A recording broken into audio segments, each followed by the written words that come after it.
जयपुर में food and safety department की team ने एक मालवीय नगर में एक नामी रेस्टोरेंट पर छापा मारकर 50 लीटर फूड ऑयल और 40 किलो सड़े गले टमाटर नष्ट करवाए। टीम ने जब छापा मारा तो वहां काला हो चुका ऑयल में फ्रेंच फ्राइज तैयार किए जा रहे थे।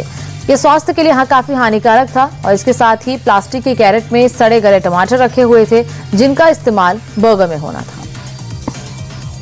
जयपुर में मदीना डेयरी एंड बेकर्स पर छापा मारकर खाद्य सुरक्षा विभाग ने करीब 650 किलोग्राम नकली पनीर बरामद किया। पूछताछ में फर्म मालिक ने बताया कि यह पनीर अलवर से 200 प्रति किलो की दर से मंगवाया गया था। हालांकि पूछताछ में उसने स्वीकार किया कि पनीर को तेल और मिल्क पाउडर की मदद से तैयार किया गया था। पनीर का नमूना लेने के बाद अधिकारियों ने बरामद सभी पनीर को नष्ट कर दिया।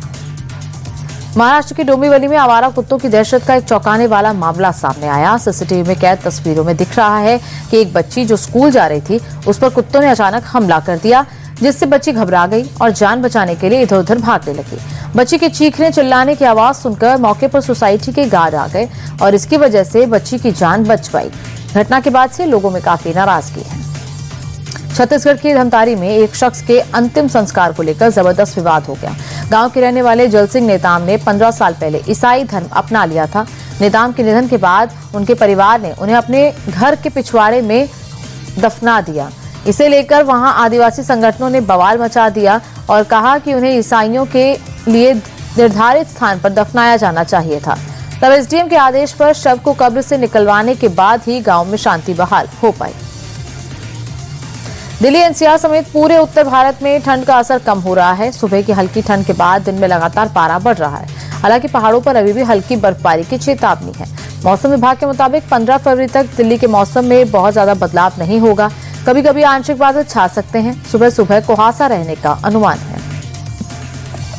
प्रसिद्ध अभिनेता गोविंदा ने एक बार फिर अपनी पत्नी सुनीता आहूजा के आरोपों का जवाब मीडिया में दिया। एक इंटरव्यू के दौरान सुनीता ने आरोप लगाया था कि गोविंदा ने अपने बेटे यशवर्धन के करियर के लिए कोई मदद नहीं की।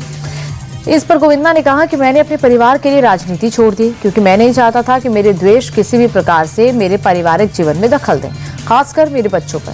मैंने नारियावाला से मेरे बेटे को गाइड करने के लिए कहा और उन्होंने उसे फिल्म मेकिंग के अलग अलग पहलुओं को सीखने में मदद की।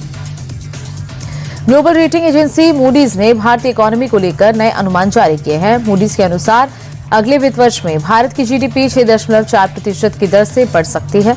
मूडीज ने कहा कि ये रफ्तार दुनिया की टॉप अर्थव्यवस्थाओं वाले G20 देशों के ग्रुप में सबसे ज्यादा होगी।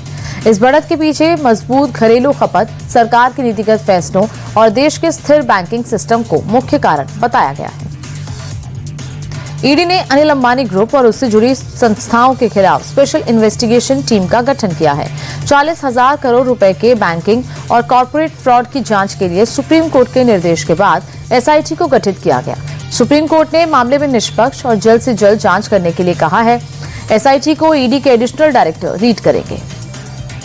एम्प्लॉय प्रोविडेंट एंड ऑर्गेनाइजेशन अब जल्द ही नए मोबाइल ऐप के जरिए यूपीआई से पीएफ का पैसा निकाल सकेंगे। मार्च या अप्रैल में ईपीएफओ एक नया ऐप लॉन्च करने जा रहा है। नया ईपीएफओ ऐप उमंग ऐप से अलग होगा। साथ ही यूजर्स इस ऐप को भीम ऐप और दूसरे यूपीआई ऐप से भी लिंक कर सकेंगे। ईपीएफओ 100 डमी अकाउंट से इस ऐप का ट्रायल कर रही है और क्लिनिकल गड़बड़ियां दूर की जा रही है।